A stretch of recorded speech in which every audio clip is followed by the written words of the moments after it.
할렐루야. 네, 주님을 찬양합니다. 주님께서 오늘 이 말씀으로 여러분 각 사람에게 꼭 필요한 은혜를 주실 줄로 믿습니다.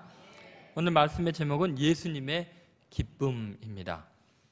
우리는 정확하게 초점을 맞추지 못하고 잘못된 방향으로 생각해서 기뻐해야 될 순간에 기뻐하지 못하고 오해하고 아파하고 힘들어할 수도 있습니다. 어떻게 초점을 맞추고 바르게 사는가 참 중요한 이야기입니다. 정신질환자들이 숨어서 책을 보고 있었습니다. 열심히 심각하게 책을 읽고 있던 그들이 책을 덮으면서 한 사람씩 이야기했습니다. 아니, 이 책의 주인공은 다양한데 너무 나열식이야. 아니, 이 책은 내용이 없구만. 형식만 번지르르하고 뭘 이야기하라는지 도무지 알 수가 없구만. 다들 한마디씩 불평을 이야기했습니다. 이때 간호사가 들어와서 하는 말이, 아니, 내 책상 위에 있던 전화번호부 도대체 누가 가져간 거야? 여러분, 내가 무엇을 보는지 무엇을 찾고 있는지 잘 생각해 봐야 합니다. 오래전에 몬타나주에 베노크에 살고 있던 몇 사람들이 금광을 찾아서 먼 여행을 떠나게 됩니다. 하도 여행길이 험해가지고 노중에 몇 사람이 죽게 되고 또 험악한 인디안들을 만나서 모든 소유를 다 빼앗기게 되고 그 경내에 한 번만 더 들어오면 다 죽이겠다는 경고를 받게 됩니다. 그들이 모든 걸 빼앗기고 절망 가운데 베노크 자기 살던 집으로 다시 돌아가는 길이었습니다. 한참을 가다가 이상하게 생긴 돌을 하나 어떤 사람이 발견하고는 이게 뭐지 하고서 깨뜨렸는데 그 안에 금덩어리가 가득 있는 겁니다. 그리고서 자세히 그 지역을 보니까 사금이 굉장히 많은 금광지대인 것을 알게 됩니다. 이번에 남아프리카 공화국도 다니면서 보니까 땅 색깔이 금빛으로 나는 색이 있던 지역들이 많았어요. 아주 그것이 금광이라고 하더라고요. 이 사람들이 너무나 기뻐서 금을 열심히 채취하는데 먹을 물도 없고 식량도 없고 도구도 별로 없어갖고 도저히 안 되겠다는 생각이 들어서 다시 베노크 자기 고장으로 돌아가서 거기서 음식도 준비하고 물도 준비하고 도구도 장비도 잘 갖추어서 함께 모여서 오자. 대신 여기에 금이 묻혀있다는 사실을 아무에게도 이야기하지 말자. 우리끼리 몇 날 몇 시에 모이자. 이렇게 이야기를 했어요. 그리고 그날이 되어서 출발하려고 하는데 100여 명이 넘는 사람들이 잔뜩 모여서 같이 떠나려고 하는 거예요. 아무도 이야기를 안 했는데 어떻게 이 사람들이 알고 떠나나? 나중에 물어봤더니 니네들 얼굴을 보니까 기쁨이 충만해 있고 희망이 넘친 거 보니까 저 사람들이 분명히 금광을 발견을 했는데 우리한테 말하지 않고 있구나. 벌써 얼굴 표정이 나타나기 때문에 알고 다 따라 나섰다는 거죠. 그리스도인들은 금광을 찾은 정도가 아닙니다. 영원한 진리, 하나님의 섭리와 역사, 인생의 의미를 발견한 사람들이기 때문에 기쁨이 충만하지 않을 수가 없습니다. 이번에 아프리카 선교 단기 팀들 얼굴을 보시면 코가 다 익었을 거예요, 아마. 저는 워낙 선크림 많이 바르고 모자를 써서 괜찮은데 그럼에도 불구하고 기쁨이 충만한 걸 볼 수 있을 것입니다. 여러분, 예수님께서는 정말 말할 수 없는 기쁨이 충만하셨습니다. 정말 예수님이 기뻐한 이유가 뭘까요? 우리들이 인생 살아가면서 어디에 초점을 맞추고 무엇 때문에 기뻐하고 슬퍼해야 할까요? 첫 번째 예수님의 기쁨의 특징은 하나님의 통치 방식으로 인한 기쁨이었습니다. 한번 따라하세요. 하나님의 통치 방식으로 인한 기쁨. 21절에 보면 예수님이 왜 기뻐했는지 나와 있습니다. 같이 읽겠습니다. 그때 예수께서 성령으로 기뻐하시며 이르시되 천지의 주제이신 아버지여, 이것을 지혜롭고 슬기 있는 자들에게는 숨기시고 어린아이들에게는 나타내심을 감사하나이다. 옳소이다. 이렇게 된 것이 아버지의 뜻이니이다. 아멘. 여기 보니까 예수님께서 성령으로 기뻐하시는 아주 영적인 큰 기쁨을 느끼고 있는데 하나님을 부를 때 천지의 주제이신 아버지여 말했습니다. 이 주제라는 말은 헬라어로 하면 퀴리오스라는 말입니다. 이것은 주인으로 번역이 되는 건데 이 퀴리오스라는 헬라어는 퀴로스라는 헬라어에서 나왔습니다. 이 퀴로스는 힘, 권위를 의미하는데 이것은 물리적인 힘이 아니라 지배력을 의미합니다. 다시 말해서 어떤 통치자와 관련된 영향력을 말합니다. 예수님께서 하나님을 천지의 주제이신 아버지여 말하는 것은 천지를 다 지배하고 다스리시는 아버지여, 당신이 통치하시고 지배하는 그 방법이 너무너무나 훌륭해서 그것 때문에 내가 기쁩니다 라고 말하는 거죠. 그러면 하나님이 어떤 식으로 통치를 하시고 역사를 움직이시느냐? 그것이 바로 21절에 나와 있죠. 지혜 있고 슬기 있는 자들에게는 숨기시고 어린 아이들에게는 나타내심을 감사합니다. 옳소이다. 이렇게 된 것이 아버지의 뜻입니다. 하나님의 뜻을 깨닫고 하나님이 다스리는 방법을 깨닫고 나니까 예수님이 마음이 너무나 행복하고 그것 때문에 기쁜 겁니다.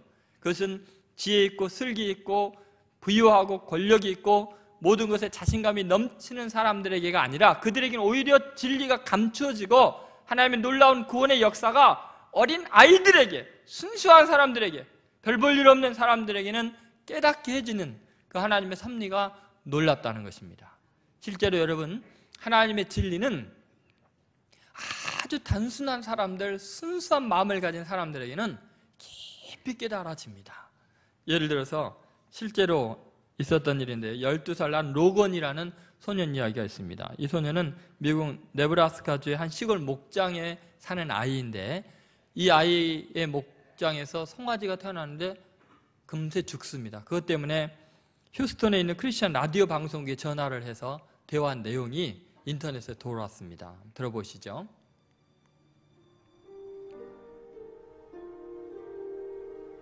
Hey, Mike, can I talk to you? You bet, Logan. What's up?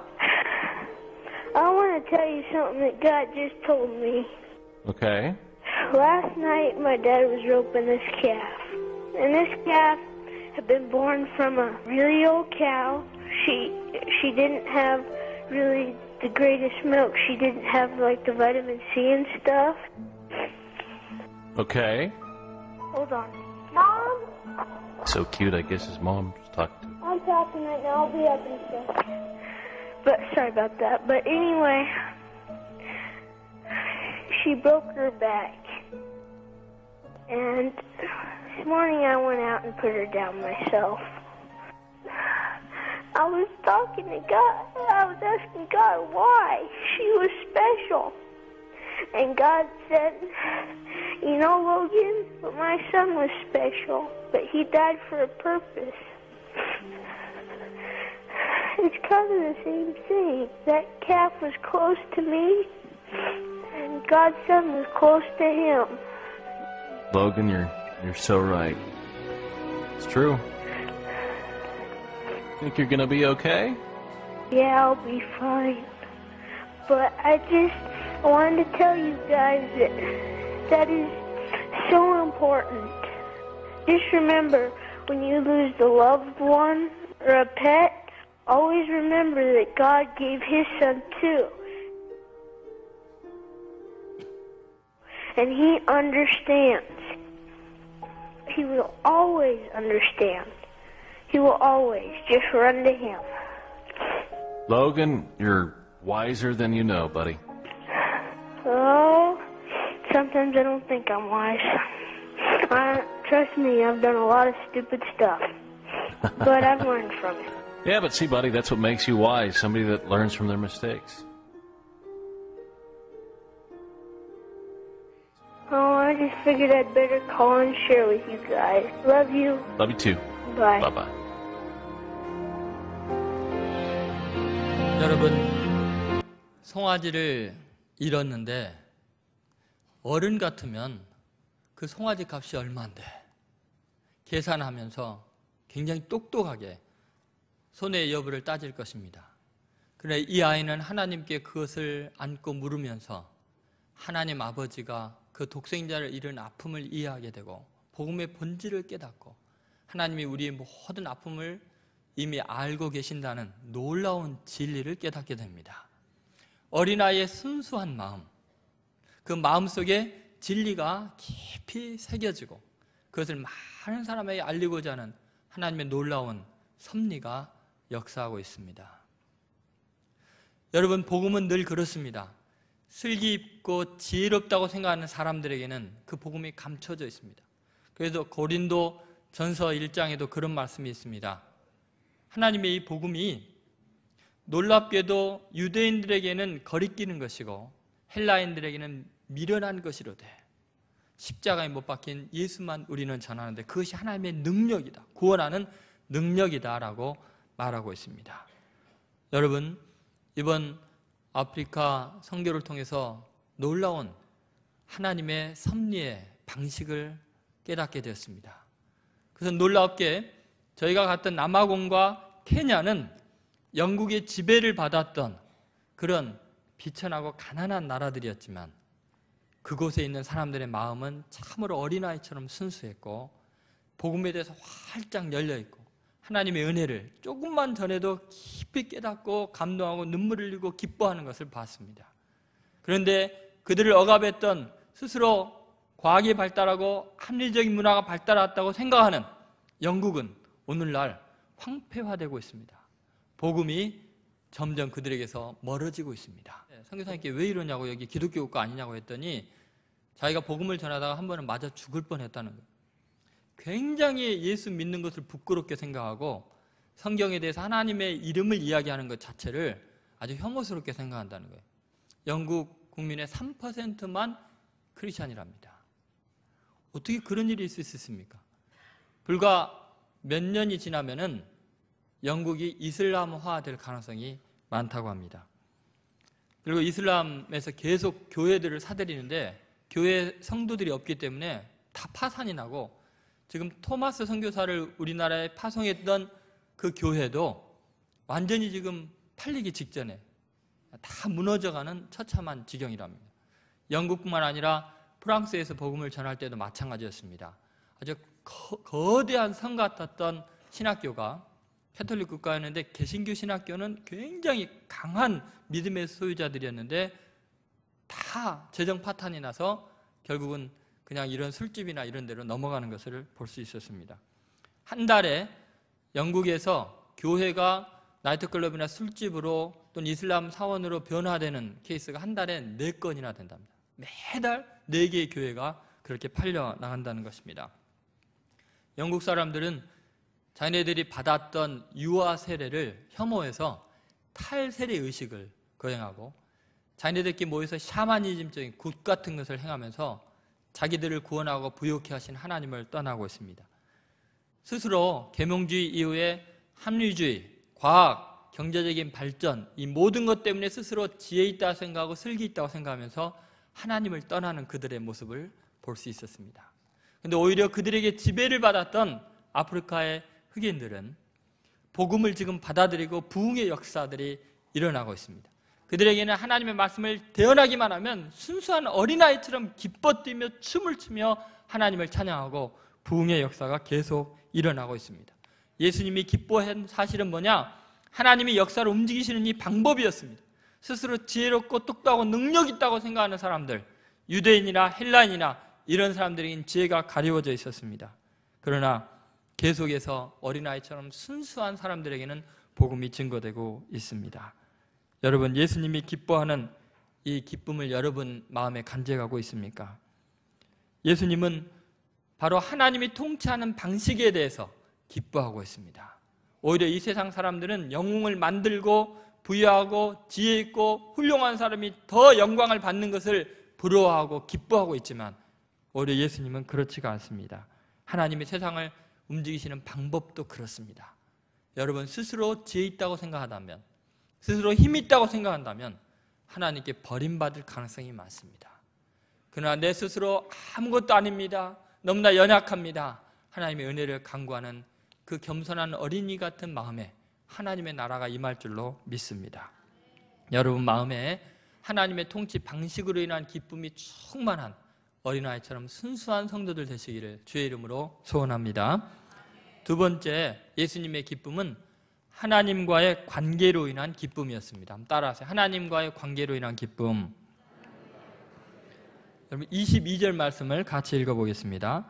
내 아버지께서 모든 것을 내게 주셨으니 아버지 외에는 아들이 누구인지 아는 자가 없고 아들과 또 아들의 소원대로 계시를 받은 자 외에는 아버지가 누구인지 아는 자가 없나이다 하시고, 예수님께서는 마땅히 기뻐해야 될 이유가 있었습니다. 그것은 22절 앞에 나오는 대로 내 아버지께서 모든 것을 내게 주셨으니 라는 표현입니다. 여러분, 예수님은 하나님께서 당신 자신에게 모든 것을 주신 것을 알고 있었습니다. 골로새서 1장 19절에서 20절에도 보면 아버지께서는 모든 충만으로 예수 안에 거하게 하시고 그의 십자가의 피로 화평을 이루사 만물, 그 땅에 있는 것들이나 하늘에 있는 것들이 다 그로 말미암아 자기와 화목하게 되기를 기뻐하심이라. 여기 보면 하나님께서 모든 충만으로 다 예수 안에 거하게 하셔서 예수님께는 충만한 기쁨이 있습니다. 부족함이 없는 모든 것이 있습니다. 그런데 놀라운 사실은 예수님이 정말 기뻐하는 이유는 하나님이 모든 것을 다 내게 주셨기 때문이 아니었습니다. 예수님이 기뻐한 이유는 하나님이 자기를 알고 계신다는 하나님과의 특별한 관계 때문에 기뻐했습니다. 다시 한번 22절을 보시죠. 내 아버지께서 모든 것을 내게 주셨으니 아버지 외에는 아들이 누구인지 아는 자가 없고. 여러분, 예수님께 하나님이 모든 사람을 다 주셨을지라도 그것이 예수님의 진정한 기쁨이 될 수 없는 까닭은 뭐냐면, 그렇게 많은 제자들, 그렇게 많은 사람들의 환호 소리가 있었지만 진심으로 예수님을 이해하고 아는 사람이 없었습니다. 모든 것이 내 것인 것 같지만 진심으로 내 마음을 이해해주는 사람이 없었습니다. 그런데도 예수님은 상처받지 않았습니다. 제자들이 배신할 때, 사람들이 십자가에 못 박아 소리 지를 때 그 모든 것이 예수님의 것이었지만 그것 때문에 상처받지 않았습니다. 왜요? 그들은 몰라도 누가 예수님을 알아요? 아버지만은 나를 아시니까. 여러분, 그리스도인이 정말 기뻐해야 되는 까닭은 얼마나 소유했느냐, 얼마나 많은 것을 이루었느냐, 얼마나 유명해졌느냐가 아니고 하나님이 나를 아신다면, 그분만 나를 이해하신다면 그 한 가지만으로 기뻐하고 감사할 수 있어야 될 줄로 믿습니다.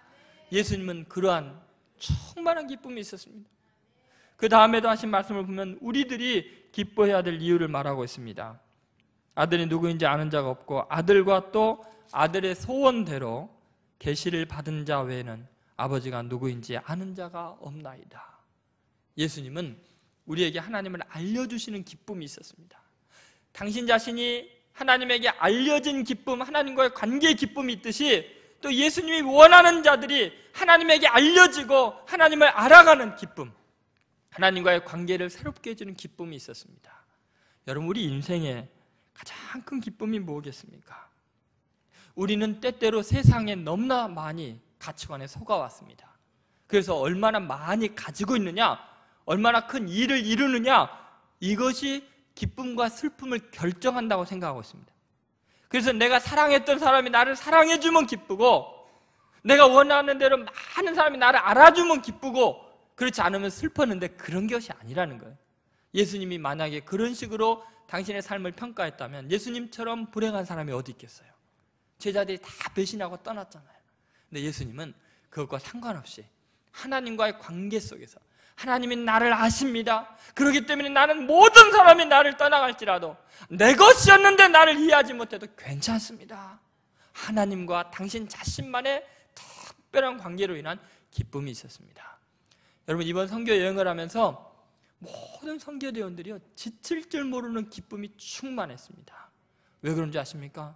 우리가 복음을 전하고 여러 가지 퍼포먼스를 행하면서 많은 사람들의 마음을 얻었고 그들이 감격하고 기뻐 춤을 추고 우리들을 너무너무나 사랑했고 기다렸지만, 우리들이 정작 기뻐하는 것은 사람들이 우리를 알아줬기 때문이 아니라 하나님이 나 같은 사람을 아시고 사용하시고 아직도 나를 붙들고 있다는 것들을 각 개인마다 누리고 느끼면서 감격해했습니다. 얼마나 놀라운 일들이었는지 모릅니다. 여러분 안에 이런 기쁨이 충만하게 되기를 바랍니다.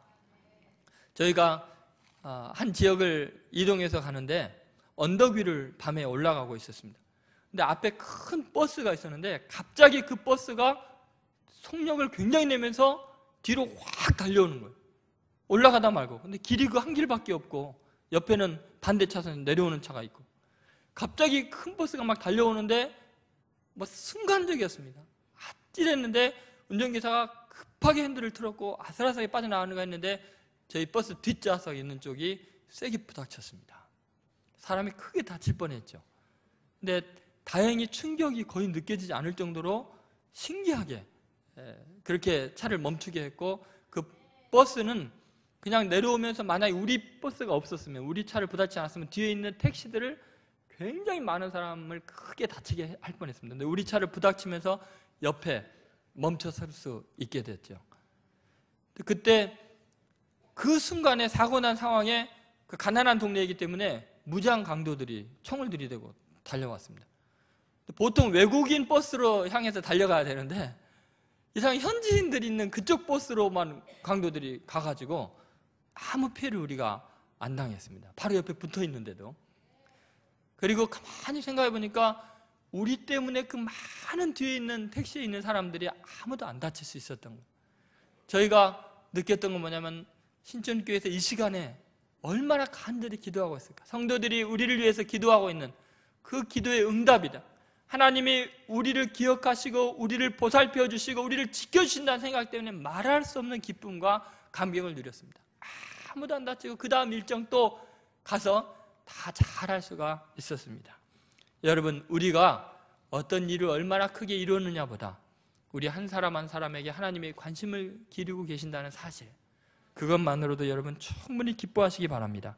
캐나다의 피플스 교회 오스왈드 목사님이 38번째 생일을 맞이했을 때 하나님 앞에 결심을 하고 3가지 큰 기도를 합니다. 첫째, 주님의 마음을 갖게 하소서. 두 번째, 주님과 항상 동행하게 하소서. 세 번째, 이제부터는 100% 하나님께만 충성하게 하소서. 여러분, 목회를 하면서 얼마나 많은 꿈이 있겠습니까? 얼마나 많은 기도 제목이 있겠습니까? 근데 이분이 하나님 앞에 결심하는 건 뭐냐면 하나님의 마음을 갖기를 원합니다. 하나님과 동행하기를 원합니다. 100% 충성하기를 원합니다. 그것만이 소원이었고 그것만이 기쁨이었습니다. 여러분, 정말 여러분의 인생에 하나님과의 관계가 어떻습니까? 예수님은 그 기쁨으로 사셨습니다. 아버지만 나를 알아주시면 많은 걸 가져도 괜찮고 많은 걸 잃어도 괜찮습니다. 건강해도 괜찮고 십자가 못 박혀 죽여도 괜찮습니다. 사람들이 칭송을 해도 괜찮고 채찍질해도 괜찮습니다. 아버지만 나를 알아주신다면 나는 행복할 수 있고 승리할 수 있습니다. 여러분, 다윗이 그렇게 하나님 마음에 합했던 이유는 그는 하나님의 사랑을 마음으로 느끼며 살았던 사람이기 때문에, 하나님의 관계가 특별했기 때문입니다. 여러분 주의를 좀 정리하시기 바랍니다. 너무 잡스러운 것으로 기뻐하려고 하고 세상적인 가치관으로 기쁨과 슬픔을 결정하려고 하지 마십시오. 오직 하나님과의 관계 안에서 그 하나님과 동행하고 하나님의 마음을 이해하고 하나님의 사랑을 받는 것만으로도 충분히 행복하고 위대한 성공적인 인생 살고 있다는 것을 느끼면서 이 예수님의 기쁨으로 충만한 삶을 사시기를 주의 이름으로 소원합니다. 세 번째, 예수님의 기쁨의 이유는 하나님의 계시의 일반화로 인한 기쁨이었습니다. 한번 따라하세요. 하나님의 계시의 일반화로 인한 기쁨. 여러분, 23절부터 24절을 보면은 예수님이 기뻐하신 이유가요, 복음이 누구에게나 전파되고 하나님이 누구를 써서든지 이 복음을 확장하고 있는, 일반화시키고 있는 하나님의 역사에 기뻐하고 있습니다. 자, 23절 24절 같이 읽겠습니다. 제자들을 돌아보시며 조용히 이르시되 너희가 보는 것을 보는 눈은 복이 있도다. 내가 너희에게 말하노니 많은 선지자와 임금이 너희가 보는 바를 보고자 하였으되 보지 못하였으며 너희가 듣는 바를 듣고자 하였으되 듣지 못하였느니라. 아멘. 여러분, 예수님께서 그냥 말씀하시는 것이 아니라 제자들을 돌아보시며 하신 말씀입니다. 예수님이 제자들을 보니까 형편없는 사람들 아니에요.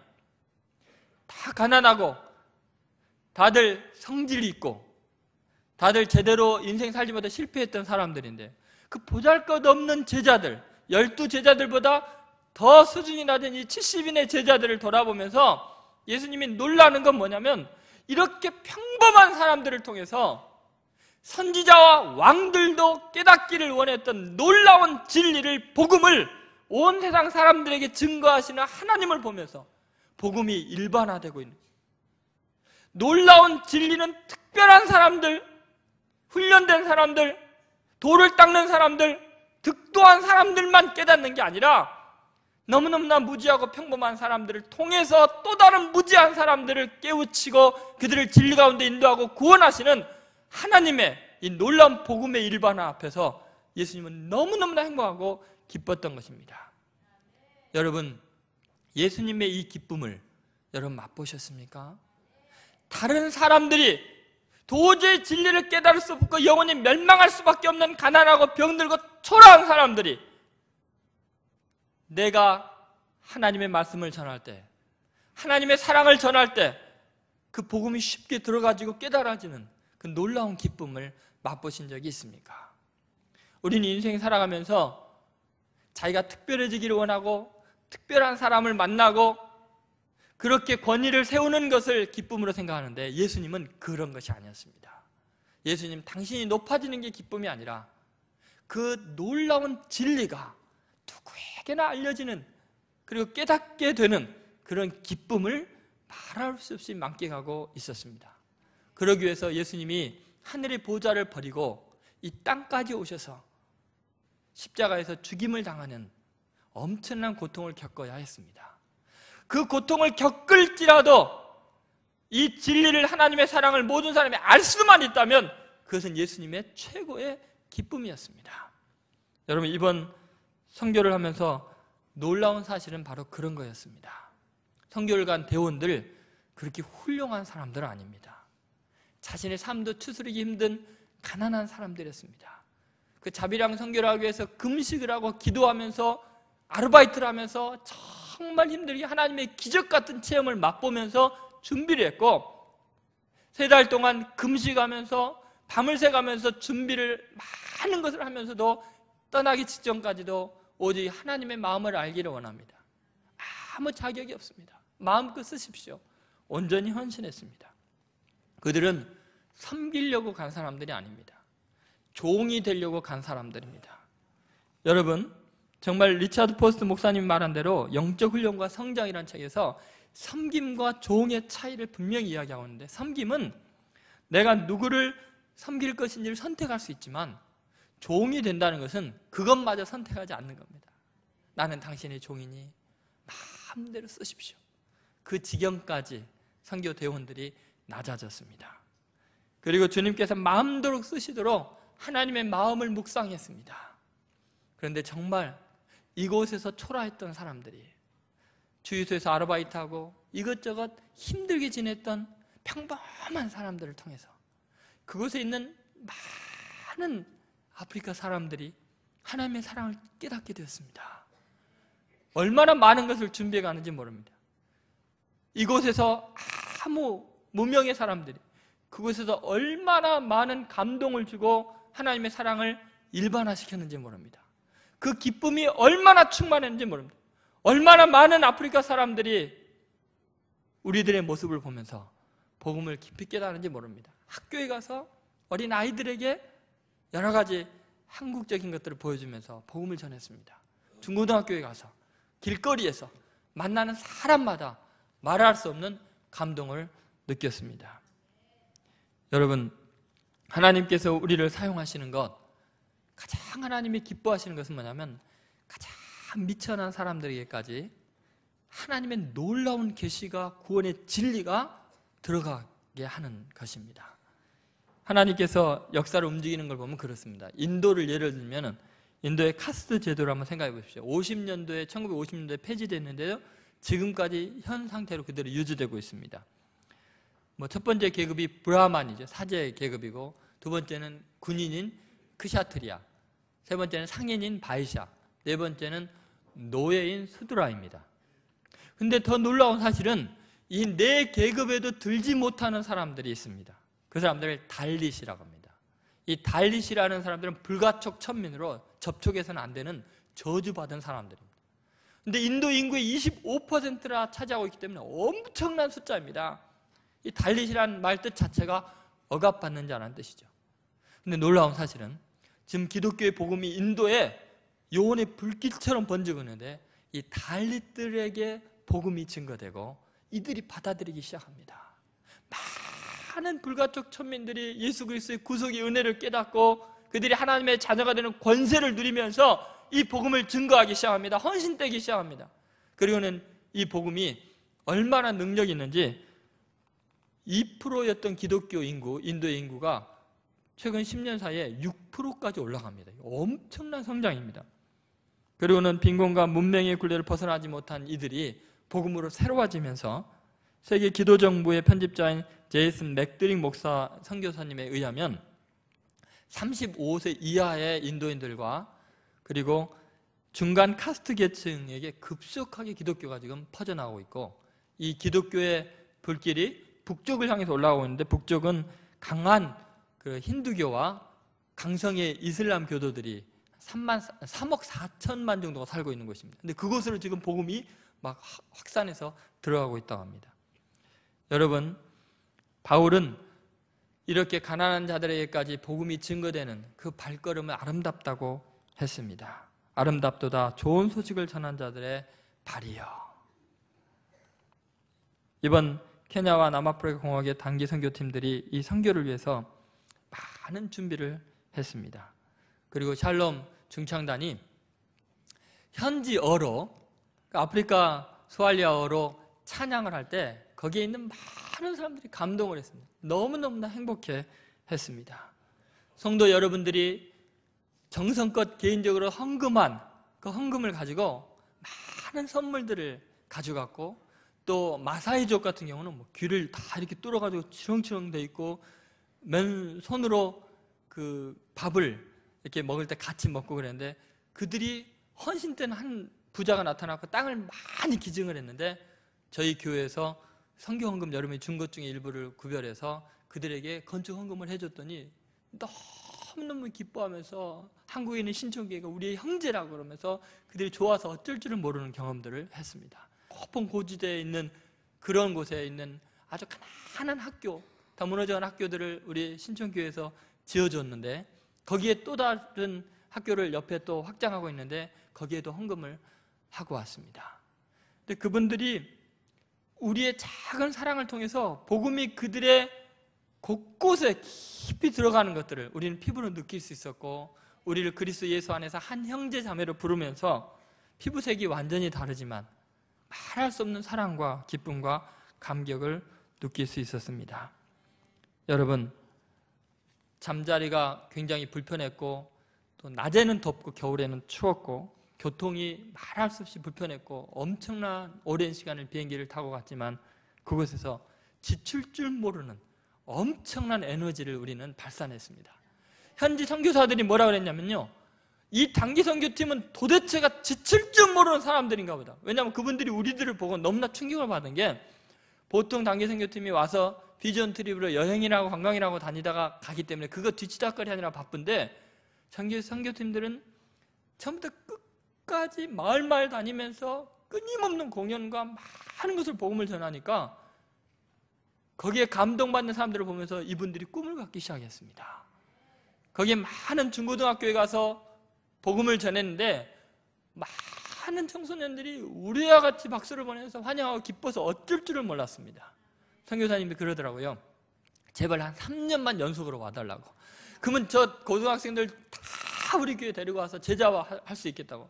당신들이 3년만 와줬으면 좋겠다고. 기도 좀 해보라고. 근데 우리는 또 내년에 브라질도 가야 되고 인도도 가야 되고 갈 데가 많습니다.